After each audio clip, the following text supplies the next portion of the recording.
हो जाएगा। तो आप लोग क्या इस प्रयास से आप लोग जीना चाहते हैं या जल्द से जल्द समस्या क्या कहना हम सब चाहते हैं जो जल्द से जल्द इस समस्या का समाधान हो। सीएम साहब से कहना चाहते हैं इस न्यूज के माध्यम से, यदि 24 घंटा के अंदर में यहाँ पे सकारात्मक वार्ता नहीं हुआ तो अनशन के साथ साथ हम सब रोड पे उतरेंगे और उग्र आंदोलन करेंगे। तब शासन और प्रशासन को संभालना मुश्किल हो जाएगा। हम लोगों ने झंझारपुर जिला के मांग के लेकर झंझारपुर में केंद्रीय विद्यालय हो, झंझारपुर में जी हमेशा से जल जमाव की समस्या उत्पन्न हुई है। झंझारपुर में जो पेपर मिल था वो बंद पड़ी हुई है। झंझारपुर का उसको नीतीश मिश्रा फंडिंग करते हैं। जहाँ जो है वहाँ पे एबीवीपी का जो भी है उसको फंडिंग हम लोग। अब उन्होंने कहा कि जब हम इसे अनुमंडल के क्षेत्र पे जब भी हम आंदोलन का शुरुआत करते हैं, आगाज करते हैं, तो एसडीओ साहब नहीं रहते हैं। प्रशासन का आदमी एक दो आते हैं, बस अपना देख लिए और चले गए। एसडीओ से आपको इससे कोई लेना देना नहीं है। नहीं यहाँ पे 15 सितंबर को महाधरना का आयोजन किए थे। उस दिन भी यहाँ पे एसडीओ साहब ने यहाँ से भाग गए थे अपना चैम्बर छोड़कर। एसडीओ साहब क्या समझ रखे हैं? तो पानी भी आप लोग नहीं पीते थे? पानी भी हम लोग नहीं पीते हैं। हमारे साथी लोग ने यहाँ के संबंधित पदाधिकारी को बताया है।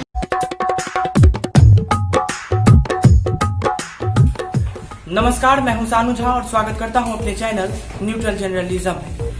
एक ऐसे समस्या को लेकर के मैं आप सभी के सामने रूबरू होने के लिए जा रहा हूं। मेरे पीछे आप देख रहे हैं कि यहाँ पे लोगों का उतना तांता तो नहीं है। लोग कोरोना नियम को फॉलो कर रहे हैं। ये जो आप समूह देख रहे हैं और पीछे लगा है कि मिथिला स्टूडेंट यूनियन, और ये किसी भी नेता का मैनिफेस्टो नहीं है, ये इन लोगों का मैनिफेस्टो है। ये लोग चुनाव लड़ने के लिए यहाँ पे खड़े नहीं है और ना ही किसी प्रकार का ये नेतावादी विचारधारा रखते हैं। ये लोग गांधीवादी विचारधारा से यहाँ पे आमरण अनशन कर रहे हैं, भूख हड़ताल कर रहे हैं अनिश्चित काल के लिए। इन लोगों का क्या समस्या है, क्यों ये लोग इस कोरोना महामारी के इस दौर में ये लोग इस आंदोलन कर रहे हैं, वो सारा बायोडाटा इसमें भरा पड़ा है। ये जो क्षेत्र है वो लोकसभा और विधानसभा दोनों का क्षेत्र है और जिसका संज्ञा झंझारपुर है। झंझारपुर में अच्छा संगठन है जिसे आप एबीवीपी कह सकते हैं, वो नेशनल लेवल का है, लेकिन आप इसे क्षेत्रीय स्तर का कह सकते हैं क्योंकि इसके पीछे तो यूनियन लगा है लेकिन आगे मिथिला लगा है। तो ये मिथिलांचल का एक ऐसा संगठन है जो हमेशा ही किसी भी मुद्दे को लेकर के जन सरोकार का भावना रखता है और हमेशा ही आंदोलन में एक प्रखर भूमिका निभाती है। ये आइए लोगों से बातचीत करते हैं और इन लोगों से जानते हैं कि ये लोग क्यों इस तपती धूप में, ये जो आप ऊपर में एस्बेस्टस देख रहे होंगे पूरा तप गया है, लेकिन तब पर भी पंखा लगाए हैं और दो लोगों की जो स्थिति आप देख सकते हैं, दो लोग यहाँ पे सो रहे हैं। उन लोगों का स्थिति आंदोलन करते करते थोड़ा सा गंभीर हो गया है। अभी डॉक्टर साहब भी आए थे और चेकअप करके गए हैं। तो आइए इन लोगों से जानते हैं कि क्या समस्या है, क्यों समस्या को लेकर के ये लोग इस अनुमंडल का, ये अनुमंडल परिषद है और इस अनुमंडल परिषद में ये लोग यहाँ पे उपस्थित हैं। आई झंझारपुर विधानसभा और लोकसभा को क्षेत्र को ये लोग जिला बनाने के लिए यहाँ पे उपस्थित हैं। लेकिन ये जो समस्या है ये यहाँ की विधायक की भी समस्या है।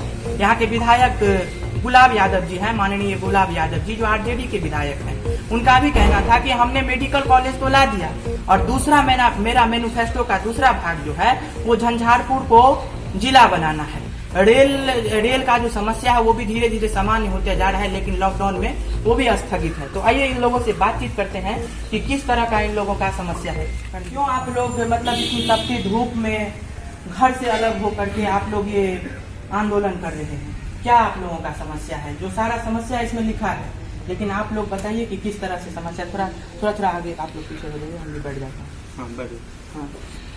देखिए, मिथिला स्टूडेंट यूनियन विगत 5 वर्ष से मिथिला के सर्वांगीण विकास के लिए पंचायत से लेकर संसद मार्ग तक कार्यरत है। हम लोगों ने झंझारपुर जिला के मांग के लेकर झंझारपुर में केंद्रीय विद्यालय हो, झंझारपुर में जी हमेशा से जल जमाव की समस्या उत्पन्न हुई है। झंझारपुर में जो पेपर मिल था वो बंद पड़ी हुई है। मधेपुर का जो दूध मिल था, इसके लिए हम लोग विगत 2 वर्षों से चरमबद्ध शांतिपूर्ण तरीका से हम लोग तमाम सरकार के जो विधायक प्रशासन है उन पे हम लोगों ने तमाम धरना प्रदर्शन किया। उनको हमने सकारात्मक वार्ता करने की पहल करने की कोशिश की। हम लोगों को वार्ता करने से सकारात्मक पहल मिला। आप लोगों को जो विधानसभा चुनाव आएगी झंझारपुर में, इनसे पहले आप लोगों को झंझारपुर जिला बनेगी, झंझारपुर में केंद्रीय विद्यालय की स्थापना होगी।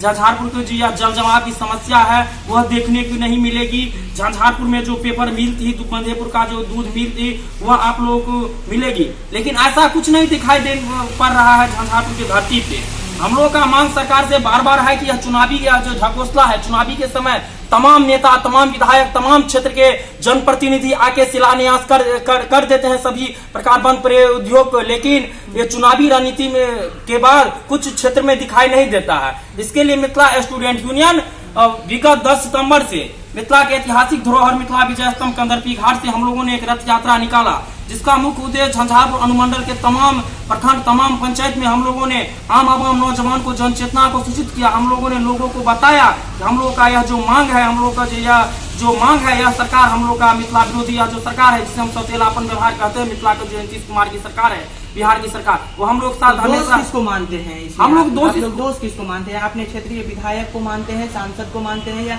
उच्च स्तर पे जो काबिज है हमारे मुख्यमंत्री साहब और प्रधानमंत्री जी, उनको आप लोग दोषी दे? देखिए, हम लोग दोस्त तमाम यहाँ का जो नेता है, तमाम यहाँ का जो बिहार में सत्ता में बैठे हुए सरकार है, सुशासन भाव की सरकार है, उनका हम लोग दोस्त मानते हैं। तो जब पता होगा आपको 2005 में जब नीतीश जी की सरकार आई थी तो हम लोग का हर मंच हर जगह बोला गया था ये बंद पड़े उद्योग धंधे हैं, झंझारपुर का या जिला का जो समस्या है, पता है आपको झंझारपुर लोकसभा जिसमें 10 विधानसभा क्षेत्र पड़ते हैं, ये काफी लंबा चौड़ा है। मधुबनी की बात करें तो मधुबनी की आबादी 19 लाख है, यही हम यदि झंझारपुर की बात करते हैं तो झंझारपुर की आबादी कुल 21 लाख। आपका मेन कारण है कि झंझारपुर की विकास हो, जी, झंझारपुर और जिला इसे हम बनाए। जी, झंझारपुर जिला बने। तो लगता है आप लोगों को कि आप लोगों की जीत मिलेगी, क्योंकि बड़े बड़े उच्च पद पे काबिजदार लोग भी इस समस्या को निगलेक्ट करके रखे हैं।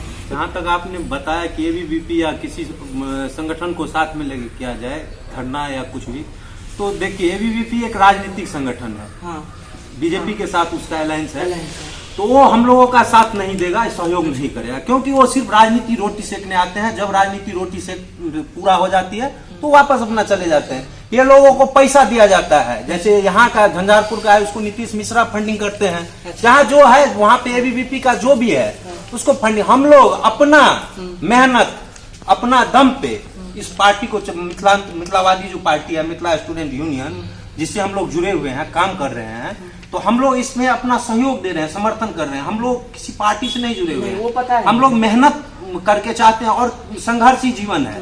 हम लोग संघर्ष करेंगे, आज नहीं कल नहीं परसों, सुनना पड़ेगा प्रशासन को। जब तक नहीं सुनेगा तब तक ये आवाज जब उठती हम यहाँ पे रहेगी। आए थे तो ये पर्ची दिया उन आप ही के साथियों ने, तो उन्होंने कहा कि जब हम इस अनुमंडल के क्षेत्र पे जब भी हम आंदोलन का शुरुआत करते हैं, आगाज करते हैं, तो एसडीओ साहब नहीं रहते हैं। हाँ, ये सही बात है, बिल्कुल सही बात है। एसडीओ प्रशासन यहाँ का कोई हम लोगों का कर नहीं पा रही है। हाँ।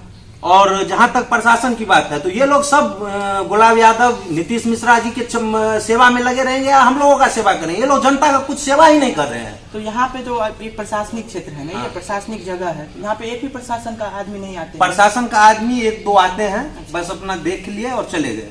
एसडीओ से आपको इससे कोई लेना देना नहीं है। नहीं, यहाँ पे 15 सितंबर को महाधरना का आयोजन किए थे, उस दिन भी यहाँ पे एसडीओ साहब ने यहाँ से भाग गए थे अपना चैम्बर छोड़कर। एसडीओ साहब क्या समझ रखे हैं? हम सब जो आंदोलन कर रहे हैं डर लग रहा है क्या सर बताएंगे जो क्या डर लग रहा है? हम सबको यहाँ पे उग्र आंदोलन तो नहीं कर रहे थे, लेकिन हम सब एसडीओ साहब से कहना चाहते हैं इस न्यूज के माध्यम से, जब हम सब 24 घंटा के अंदर, ये 24 घंटा हम सब का हो चुका है, लेकिन अभी तक एसडीएम साहब यहाँ पर नहीं उपस्थित हुए हैं। हम एसडीएम साहब से कहना चाहते हैं इस न्यूज के माध्यम से, यदि 24 घंटा के अंदर में यहाँ पे सकारात्मक वार्ता नहीं हुआ तो अनशन के साथ साथ हम सब रोड पे उतरेंगे और उग्र आंदोलन करेंगे, तब शासन और प्रशासन को संभालना मुश्किल हो जाएगा होगा। इसीलिए हम सब चाहते हैं जो जल्द से जल्द झंझारपुर जिला बने और उस सबको सहयोग मिले। पूरा बीच में तो थे एसडीओ 15 तारीख को जब हम लोग यहाँ पे आंदोलन करने आए तब भी बोले छुट्टी पे ही हैं, तो हमेशा ही छुट्टी पे ही रहते हैं। मतलब सरकार, और बोलते हैं कि नीतीश कुमार का, यहाँ पे नीतीश कुमार का 15 साल से सरकार है, इसीलिए यहाँ पे इतना बेरोजगार है। हम लोगों को रोजी रोटी कुछ नहीं मिल रहा है। 15 साल से यहाँ पे नीतीश कुमार का सरकार है, इसीलिए हम लोग पूरा नौजवान यहाँ का बेरोजगार है। कुछ काम नहीं हुआ मिथिलांचल क्षेत्र में, खास करके पूरा मिथिला क्षेत्र ले लीजिए तो मिथिला क्षेत्र में जो 19 जिला है उस एक भी जिला में काम नहीं हुआ। कॉलेज का तो मेडिकल कॉलेज अभी देखिए, आप देखे होंगे कि मोदी जी अभी एक परियोजना लेके आए हैं एम्स, अब उद्घाटन कर दिए, अब कब बनेगा नहीं बनेगा इसका तो कोई जिम्मेवार। अब बताते हैं अमूल दूध पिएगा इंडिया, मोदी जी प्रचार करते हैं, मोदी जी बोले हुए हैं और हमारा मधेपुर में अमूल दूध का ही फैक्ट्री है जो कि 1985 से बंद पड़ा हुआ, वो नहीं चालू किया जा रहा है। आज पूरा इंडिया अमूल दूध पी रहा है, लेकिन हम मिथिलांचल के वासी नहीं पी रहे हैं। क्यों? इसका क्या कारण है? हम लोगों के साथ सौतेला व्यवहार हो रहा है। इसके लिए हम लोग पूरा मिथिलांचल वासियों को एकत्रित करके चाहते हैं कि इससे तेज आंदोलन हो, जिससे बात हमारा सरकार तक पहुंचे और सरकार हम पे हमारी बात सुने। क्या क्यों बनाना चाहते हैं झंझारपुर को? देखिए देखिए, मैं सबसे पहले आप लोगों को बता दूं कि ये मिथिला स्टूडेंट यूनियन है, इसका सराहनीय काम होता है। मैं हमेशा ही आप लोगों को देखता रहता हूं। विगत में कल 1-2 दिन में भी आपका एक प्रोटेस्ट चला था, वो भी मैं देख रहा था। तो हमें ये बताइए कि आपका जो ये मिथिलांचल का जो ये यूनियन है, ये बहुत सारे इसमें कार्य करता है। दूसरा भी तो है, एबीवीपी वाले भी हैं, बहुत ऐसे हैं। तो वो लोग, आप लोग अगर एकजुटता होकर के ऐसे करें तो वो अच्छा होगा, आपके लिए बेटर होगा। इससे मतलब इतने कम आदमी में आप लोग देखते हैं, तो इस तरह से अगर 2-3 समूह वाले अगर आप लोग मिल जाए तो आप लोगों को नहीं लगता कि ये समस्या थोड़ी सी और सुलभ? देखिए, सबसे पहले मैं बता दूं, मिथिला स्टूडेंट यूनियन एक गैर आर्थिक संगठन है। बात रही मिलने की, तो हम लोग का यह जो छात्र नौजवान की संख्या, हम लोग की यह जो एबीपीपी, जैसे आप बात एबीपीपी की 70 साल से ये लोग छात्र में अपने क्षेत्र में काबिज हैं। ये लोग क्षेत्रवादी या कोई भी समस्या को सॉल्व नहीं कर पाते। हम लोग की यह जो मांग है, हम लोग को ये सड़क पे उतरने का मेन ही मकसद है। यह लोग 70 साल से मिथिला की लूट खसोर करने की कोशिश की। यहाँ की नौजवान 5 साल से, हम लोग का संगठन 5 साल से मिथिला की धरती पे अपना फैलना शुरू किया है। हम लोगों ने तमाम क्षेत्र छात्र की यह समस्या है सरकार के सामने रखा है। यह जो 70 साल से जो पार्टी अपने क्षेत्र के नाम पे, जातिवादी के नाम पे लोगों को लूट खसोर करने में व्यस्त है, इससे हम लोग हाथ मिलाने वाले नहीं है। और प्रशासनिक ये क्षेत्र है और यहीं के ये प्रशासन के आदमी हैं, तो आप क्यों आए हैं सर? ये लोग बता रहे हैं कि यहाँ पे कोई आता नहीं है। जब भी ये लोग मतलब आंदोलन करते हैं तो एसडीओ साहब छुट्टी ले लेते हैं या किसी तरह से बहानाबाजी करके दूर हो जाते हैं। तो आपके कानों तक इनका आवाज क्यों, कैसे गया? आप यहाँ पे जो आए तो किस तरह का आप समस्या देख रहे हैं?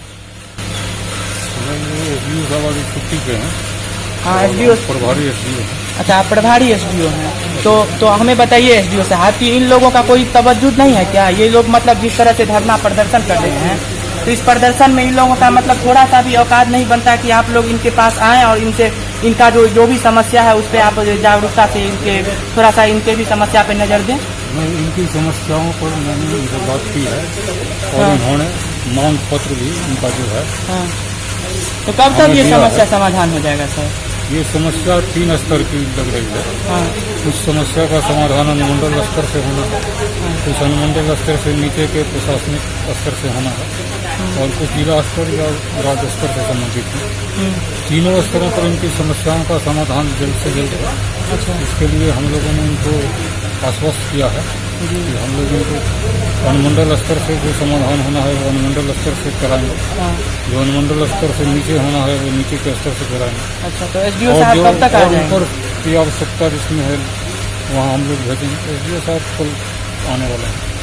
कल आने तो वाले इनकी हैं। समस्याओं का जो भी मांग पत्र है हमने ले लिया है। अच्छा, एक इनसे काफी आदमी आप लोग अनुरोध आइए, भी किया है इधर आइए, कि वो अनशन छोड़ दें, क्योंकि इधर आइए ना, आप लोग मांगें बैठे जो क्यों? हैं, इधर आइए, इस पर ऑलरेडी इधर आइए ना आप। हम लोग शुरू कर देंगे। तो ये बोल रहे हैं कि उनसे 3 पहले स्तर का रिक्वेस्ट 3 किया है, स्तर का फिर है, रिक्वेस्ट क्षेत्रीय करना स्तर का है समस्या जो है आप लोगों का, जिस तरह से आपने इसमें विवरण किया है। तो ये बता रहे हैं साहब कि यहाँ पे 3 स्तर का समस्या है, एक क्षेत्रीय स्तरीय, एक राज्य स्तरीय और एक केंद्र स्तरीय। तो तीनों, हाँ, जिला स्तरीय, उसे आप क्षेत्रीय स्तर कह सकते हैं। तो हमें ये लोग साहब बता रहे हैं कि इन लोगों का समस्या समाधान हो जाएगा। तो आप लोग क्या इस कयास से आप लोग जीना चाहते हैं या जल्द से जल्द समस्या क्या कहना हम सब चाहते हैं जो जल्द से जल्द इस समस्या का समाधान हो। इसलिए क्योंकि जो हम सब 10 तारीख से जो रथ यात्रा निकाली, उससे 10 दिन पहले हम इन एसडीओ साहब को हम सब ज्ञापन दिए हुए थे। तो इसमें मतलब 20 दिन 25 दिन का जो दिन बचा है, हाँ, इसमें कहे नहीं सब इसका समाधान निकाले। 20 दिन कोई कम नहीं हुआ। और अभी हम सब जब अनशन पे उतरे हैं, 5 दिन पहले भी धरना प्रदर्शन यहाँ पे किए हुए थे, लेकिन अभी तक कोई यहाँ पे व्यवस्था नहीं किए थे। अब बताइए सर, तो फिर मतलब इतने दिन से आप लोग नहीं देख रहे थे क्या इन लोगों का समस्या? जब यहाँ पे हम अनशन पे उतरे हैं तब ये बोले। दे दिए, जब नोटिस दे दिया गया आप लोगों को, तो आप लोगों के कान पे जू नहीं रहेंगी? मैंने 1 सप्ताह पहले ज्वाइन किया, उसके विषय में मुझे जानकारी। अच्छा, ये बोल रहे हैं कि 1 सप्ताह पहले ये ज्वाइन इससे हमसे ऑफिस से ना मतलब है, हम इनके पर्सनली मैटर नहीं ना, हम इससे हम तो ऑफिस से मैटर रखते हैं। इनको पता नहीं है, यही बताएंगे जो क्यों उनको पता है इनको। निकलेंगे कब रथ निकाल- यात्रा हम सब निकाल के यहाँ पे आए थे। अच्छा रथ यात्रा 10 तारीख से हम सब रथ यात्रा निकाल के मैं झंझारपुर अनुमंडल और फुलपरास अनुमंडल के तमाम पंचायत में हम सब जन जागरूक करते हुए यहाँ पे 15 सितंबर को धरना प्रदर्शन किए थे, महाधरना प्रदर्शन किए हुए थे। वो भी 5 दिन हो गया, अभी तक से हम सब मांग पत्र इनको दिए हुए हैं 15 तारीख को भी, लेकिन अभी तक कोई इनका मतलब कार्रवाई नहीं हुआ उस पर। इन लोगों का विभिन्न तरीके से जिस तरह से मैंने आप लोगों को कवरेज किया और ये कवरेज का लास्ट है और यहीं पे 2 साथी यहीं के जन समूह का जो 2 साथी है वो यहाँ पे सोए हुए हैं। इन लोगों का जो है वो समस्या यही है, लेकिन समस्या से ऊपर बढ़ते बढ़ते इन लोगों का जो स्थिति है वो गंभीर होता चले गया है। तो आइए इनसे बातचीत करते हैं। आप लोगों का मतलब सभी लोग जल भी त्याग दिए हैं क्या? जी देखिए, कल से हम लोग भूख हड़ताल पे बैठे हैं। यहाँ पे हम नहीं भूख खाना खाएंगे, नहीं जल पिएंगे।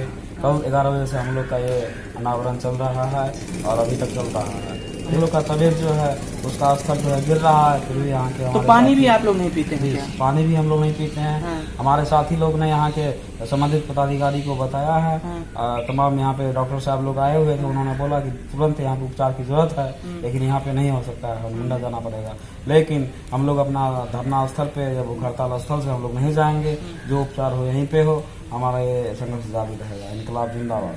ठीक है, लोगों की इन लोगों का यही समस्या है कि झंझारपुर को जिला बना दिया जाए और तमाम तरह की समस्या है, लेकिन उस समस्या को थोड़ा सा नीचे ये लोग रखे हैं और जो सबसे मुख्य इन लोगों का जो समस्या है कि झंझारपुर को जिला बना दिया जाए। जो समस्या का समाधान जनप्रतिनिधियों को करना चाहिए था वो लोग सोए हैं और इस तपिश धूप में ना तो ये लोग बारिश समझते हैं और ना ही ये लोग धूप समझते हैं। ये लोग झंझारपुर के जनता के लिए जन सरोकार की भावना फैला रहे हैं, आंदोलन कर रहे हैं। तो आप देख रहे हैं हमारे चैनल न्यूट्रल जर्नलिज्म। आप लोग इस वीडियो को ज्यादा से ज्यादा शेयर कीजिएगा, क्योंकि ये लोगों का जो समस्या है वो अधिक लोगों तक जाए और सत्ता में जो काबिज लोग हैं वो लोग इस आंदोलन को देखें और इसका तत्कालिक जो समस्या का समाधान है वो तत्काल पे ही ना रह करके पूर्णतः इस समस्या का समाधान होना चाहिए। नमस्कार।